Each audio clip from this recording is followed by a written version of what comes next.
So tell me a little bit about your work hours when you got started, Ronnie, as opposed to what they are now.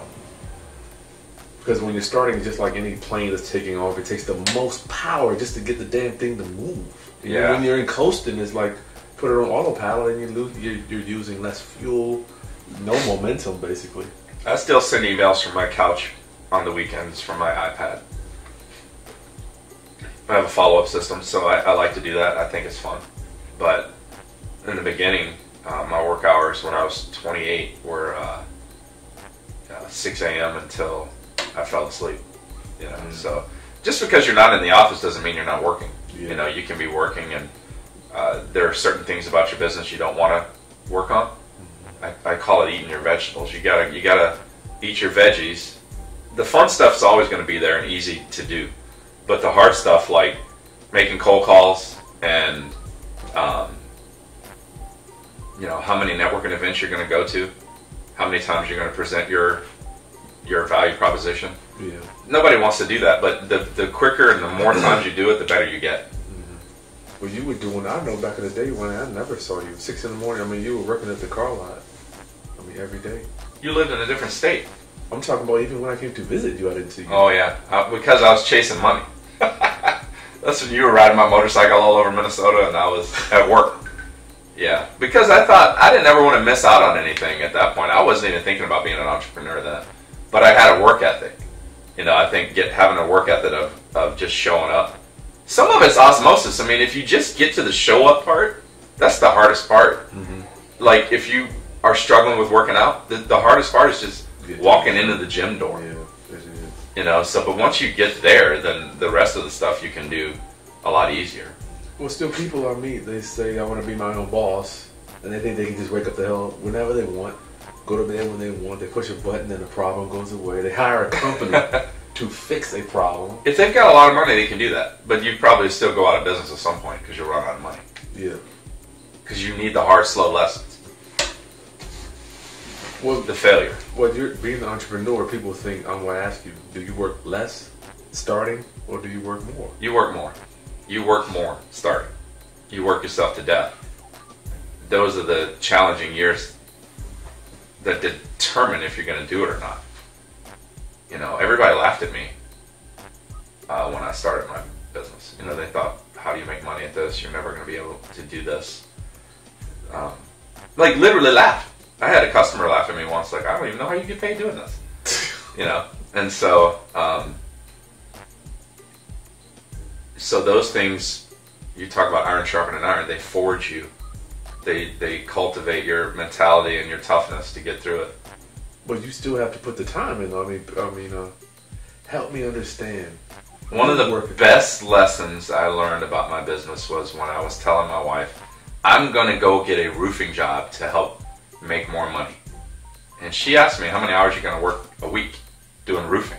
I'm like, well, if I put in 20 hours, I'm assuming that's going to be $1,500. And she said, well, how many more hours can you put into your business to make that $1,500? And I was like, 3? Wow.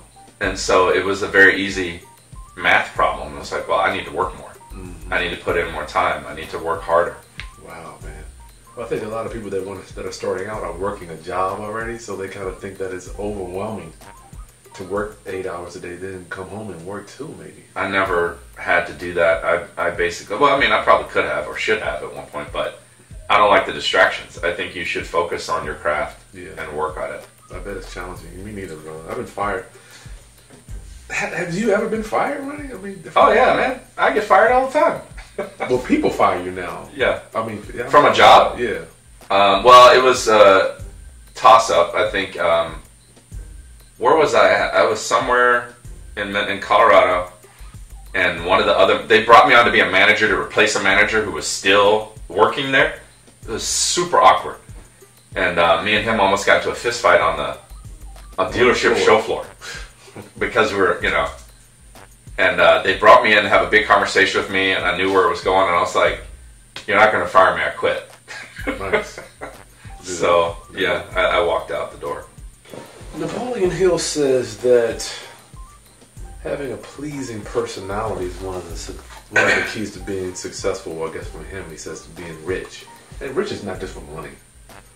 How do you apply that in the car business, Ronnie, having a pleasing personality? How does it help you? A pleasing personality? When I apply that, I think that, you know, you might not like everybody you work with or work for. I work for a lot of people. Like I have a lot of bosses. Like at any moment in time, I have 10 bosses. So tell me about that real quick. So basically, my clients are my bosses. You know, when I first thought I was achieving, I bought my business and all this stuff. Boss. Yeah, but that's not really true. I mean, my bosses tell me what color car they want. They tell me I'm a valet guy. You know, they're like, you work for them. I work for them. You know, basically, I produce the product for them. I'm not their boss. Yeah. They're telling me what to do and how much they're going to pay and all of these things. You hear that, guys? You're going to be your own boss. That's what I wanted to hear from you. Yeah, I have many bosses. So, and not every time do I like all of my bosses. So I have to find a way to be pleasing to them. So I'll tell you this quick story. So my daughter was in the car with me when I picked her up from gymnastics a few weeks ago. And I do have a guy that was working for me delivering a car. Like, he put the vehicle on a transport truck, told me he would have it to me by Monday, and it is Thursday. And I'm like, or Wednesday. And I'm like, hey man, where's my car? And my daughter was in the back seat, he was on Bluetooth, and this guy was telling me this and that, and I'll be there at this date, and what's going on, and what was wrong. And I said, okay, sir, when are you going to get this done? I need to know when you're going to have the vehicle here. And I used the word sir quite a bit in that conversation. So when we hung up, my daughter asked me out of the blue, Daddy, was that your boss? And I was like, what? What are you talking about? How would you think that through that conversation? And she said, well, you keep calling him sir. And I'm like, oh. And that's when I told her, I said, listen, Brittany, you need to be respectful to people because she's working on her respect of other people. And it was a good teachable moment for her. I was like, you know what? Just because this guy's working for me and I'm paying him doesn't mean that I get to step on him or treat him with disrespect. No. And over the years of doing business, I've learned that just being nice to people opens up doors that you would thought would already be closed. It's amazing, isn't it? It's super amazing. I mean, I try to do it. I mean, you taught me that. When I used to call you 15 years ago and go, how you doing, man? Doing fantastic. I'd be like, really, Chris? Every day you're doing fantastic? Every day. And so, you may not know this, but then I started doing it like 15 years ago. Like, I'm doing great. Because you take it down to the lowest common denominator. My kids are healthy. My wife's reasonably happy. Lowest common denominator. That's it. If I've got those two things, then I'm doing fantastic. So basically, you can follow everything else. Everything else is just gravy. But everybody, so you get people that say, I pray for money. I'm praying for that. I've never prayed for money. Not because I don't believe it or believe that I pray for the strength to go get it or pray for the next opportunity, but the blessings around you are happening, people. They're happening every day. Yeah. Kids are healthy, wife's reasonably happy are two major blessings. And you have your health too. I mean, that's a big one. Yeah, I'm way down the list though. Yeah, you have to look at it being business when it's like I just do what I'm told. I mean, I just show up every day and I just go to work. I have a lot of bosses. You don't think about I think you're not selfish when you come to business. I think people get into business because they want this. The power. The reality is you're always doing this every day. You're making everybody else happy. Yeah, I think that I didn't learn it right away, but I think that it's the opposite. I think learning that I'm not chasing money. People could misconstrue that, well, you've got enough money, you're rich or whatever, it's like, no. I just realized that money wasn't as valuable as my time with my kids or whatever. I lost a lot of time with my kids early in the relationship with them because of distractions and things in my life. But then as I get older, I realized that money... This comes and goes. You can always make more money. You can never get the time back. Hey, you make the money so you can have the time to do the shit, Ronnie. Yeah, that lesson was real hard for me to learn. Like even working out. I mean, I had a guy tell me, I was like, I don't have time for this. And he's like, you're going to make a bunch of money and be sick and die. You need to go play. You need to go work out because... That is true. Can't buy that. No. Do you work on your attitude while talking to people? Or do you, when I was in the music business, I had to always have to get people to sing in the booth, and they were recording tracks and stuff. And I was a terrible communicator until I started working with Teddy Riley, and I saw how he would talk to people, and Pharrell too, the way they would pull stuff out of people. Do you practice this at all? I mean, it's not I think that spending 5 years at that car dealership, having a lot of scripted things, one of the lessons that remains with me is you dictate the tone of the conversation. Yeah. And people mirror you. And so if I would be jumping in my seat like, we gotta go, you know, and then they would get anxious. Mm-hmm. It's basically remain calm and return fire. You know, basically you gotta stay calm, and also your body language and your, you know, I mean, if you're like, you don't want to sign up with me, right? You don't want to do this deal. I'm going to be like, no, I don't want to do this deal. You know, once you believe in your product, like honestly believe in it, and you believe you're doing right by these people and you're taking care of them, it's easy to say, let's do this. Yeah. You know, if you're just tricking people and trying to do it, I mean, it works too. But, you know, at some point you got to stop selling your soul and do it right. But you're just talking about attitude. I mean, your attitude has to be good.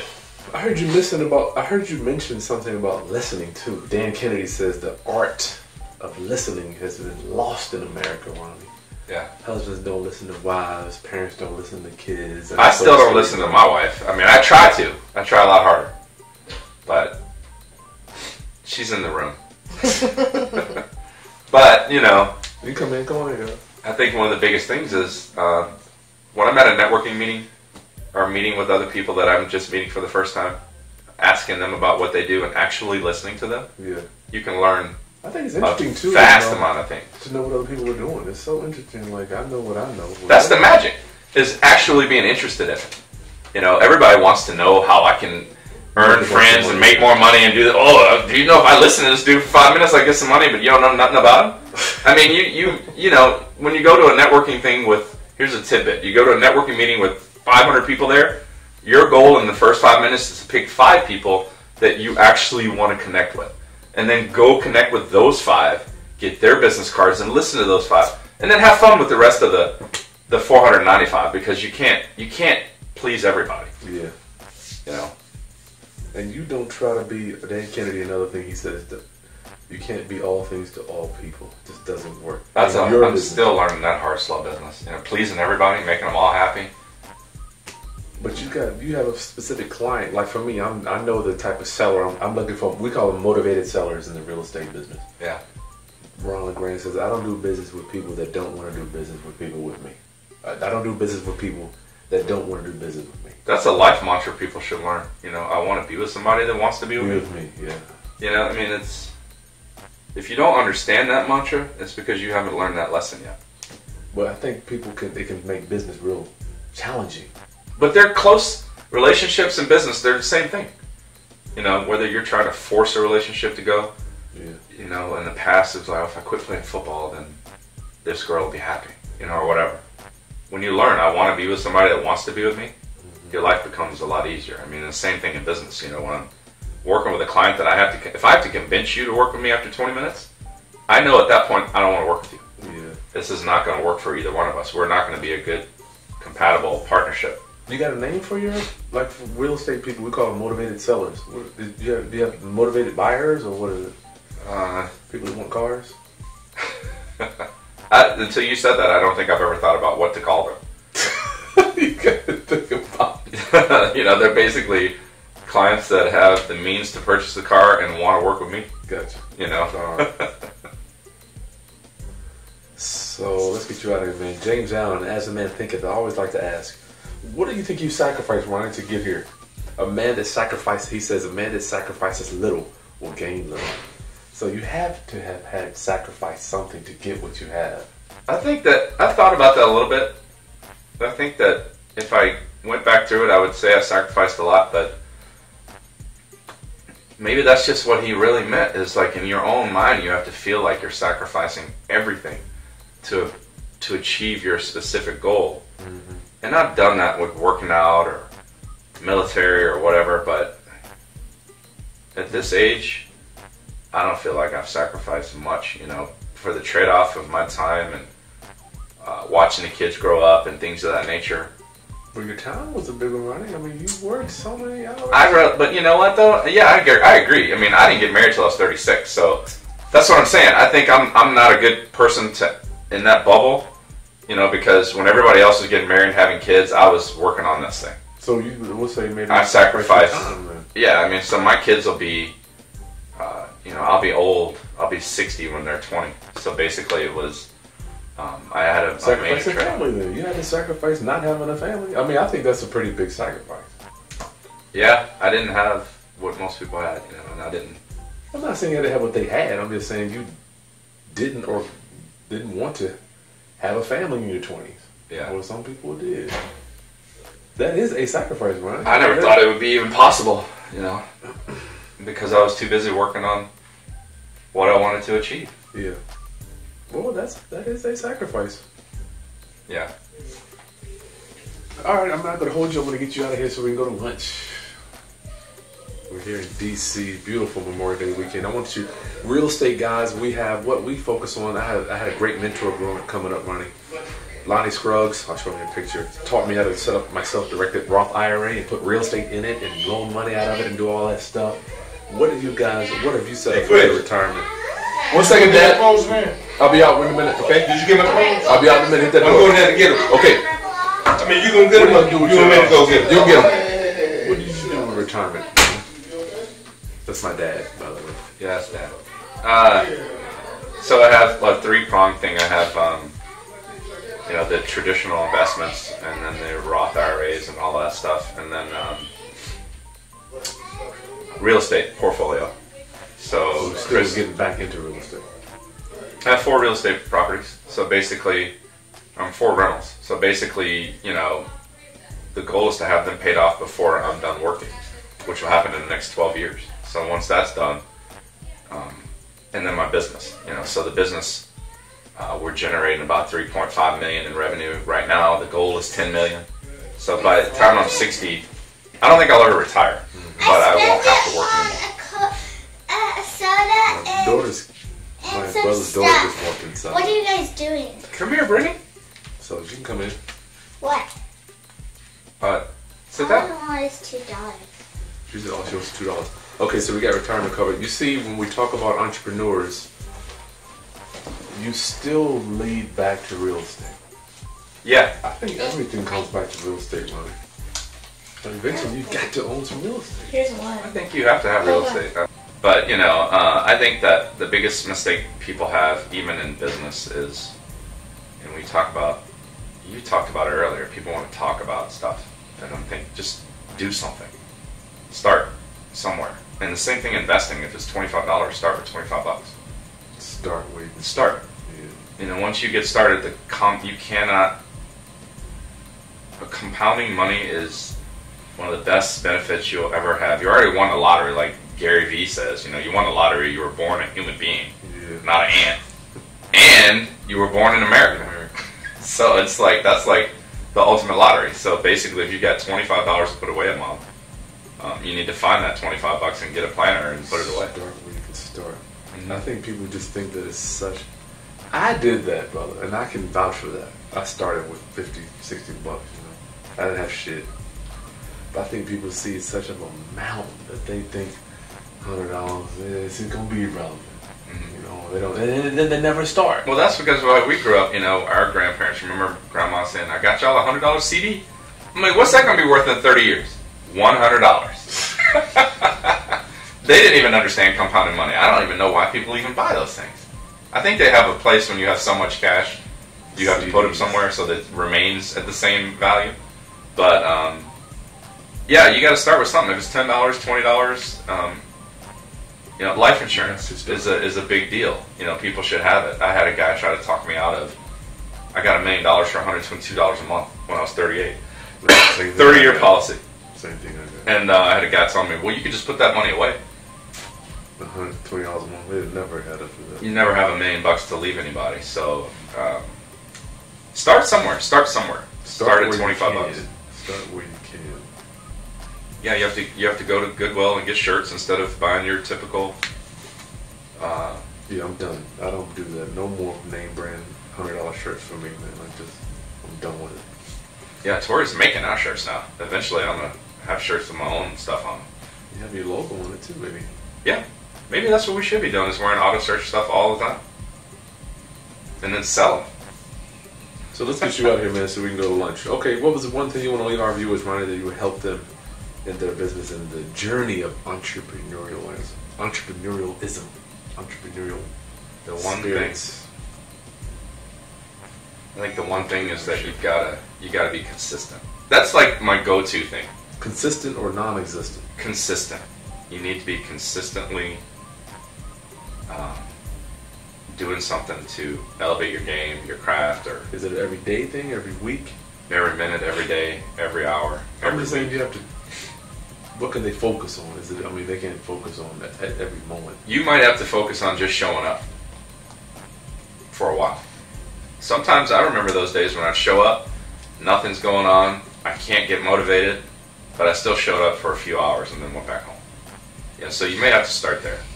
Whatever it is, you've got to get consistent in being the first one to work, the last one to leave. You know, you got to start being consistent. Yeah. And then that consistency transfers into consistently following up. You're consistently The habit of being. the habit every Friday of saying I need to touch base with the most influential people in my life every week by 5 o'clock on Friday. They need to hear from me, you know. It does spill over too. Yeah, it starts to affect everything in your life, you know. Flossing your teeth. I don't know why people don't do it, but you know, every day. It still spills over. Like I know every Friday every Friday's video day. We know we're doing videos on Friday. Right. That's what we do. Every Monday we're doing XYZ. I'm to the gym every day at 8:30. But I think Evan Pagan talks about having on ramps. Do you have any on ramps that, like for me, an on ramp is I leave my gym bag right at the front door. Oh, I gotta man. have my on ramp. If not, matter of fact, if it's not there, I'm like, shit, what am I doing? You got any on ramps that you could suggest for our viewers? Yeah, my wife doesn't like She's that the I have one. clothes. No, she doesn't do it. Well, I have clothes laying in places. Like when I first started working out consistently in the morning at 4:30, 5 o'clock, it was difficult because you wake up. The first on ramp was the alarm. I have it on the iPad next to the bed. It goes off, and then immediately I'm like, okay, what excuses? I can't find my stuff. I can't find my stuff was my go-to excuse. So what I did at night is I lay it in the chair. There's my shoes, my socks, my tights, my pulls pants. It Yeah. kind of pulls Well, it removes the obstacles. excuses. There's 100 obstacles from the time I get out of the bed and get out of the door. And if I remove, like, I would not go to the gym because I couldn't find my water bottle. I mean, it was like, I can't do it. So now I set it up by the keys, and my headset is in charge. So I have that plugged in, and Good. all of those excuses, that's an on-ramp for me. And once I get out the door, it's usually real easy. Yeah. But getting out the door is hard. So you have on ramps for working out. Anything you want to leave for on ramps for our viewers for business? Yeah. I just dropped that one on you. Well, you gotta lay, you know, if your on-ramp could be as simple as just putting reminders in your calendar to make phone calls. You know, blocking out 9 o'clock in the morning till 10 o'clock to make phone calls. Just that time frame. And put a number on it. You know, it's gonna be 15 phone calls.